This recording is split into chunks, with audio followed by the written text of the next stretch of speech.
আমি আজকে গরুর গোশত রান্না করব, পেঁয়াজ মরিচ কাটেছি, লাল শাক রান্না করব। এটা দেখাবো না আপনাদেরকে। এই যে লাল শাক কুইটা ধুয়ে নিছি, পেঁয়াজ মরিচ কাইটা নেই এই যে, আর এই যে গরুর মাংসটা কাইটা ধুয়ে নেই।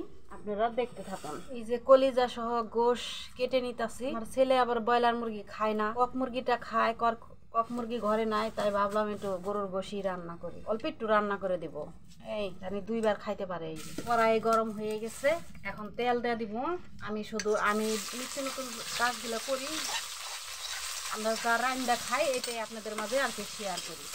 বেশি করে একটু পেঁয়াজ দিয়ে দিলাম আর গাছের কাঁচামরিচ দিয়ে দিলাম। পেঁয়াজটা ভালো করে বাদামি কালার করে ভাজা নিব, তারপরে মশলা দিয়ে দিব। বাদামি কালার করে ভাজে নিলাম, এখন কত সুন্দর ভাজা হয়েছে। একটু পানি দিয়ে দিলাম।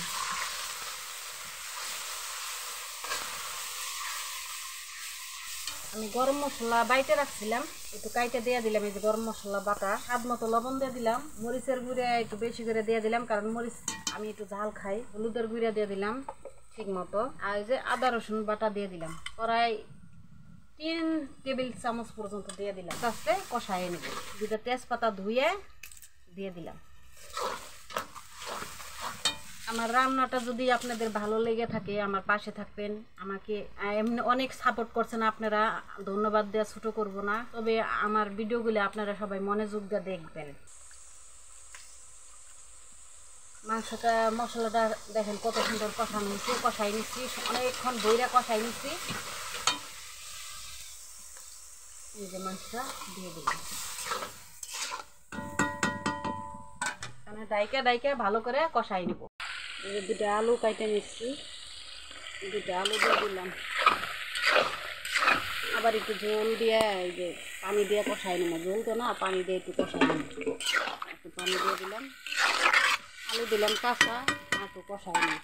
কষায় তারপর ঝোল দিয়ে দিব। তরকারিতে ঝোল দিয়ে দিলাম, কষাই নিচ্ছি সুন্দর করে। এই যে ঝোল দিয়ে দিলাম।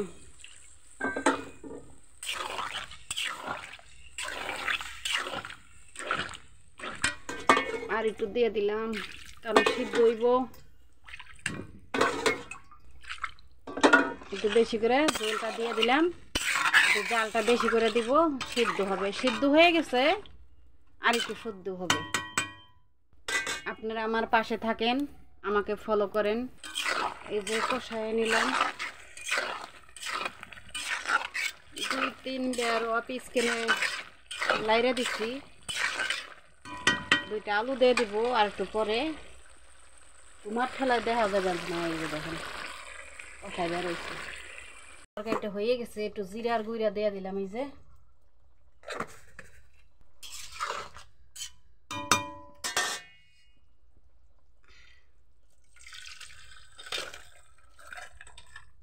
এই তো আমার মাংসের তরকারি।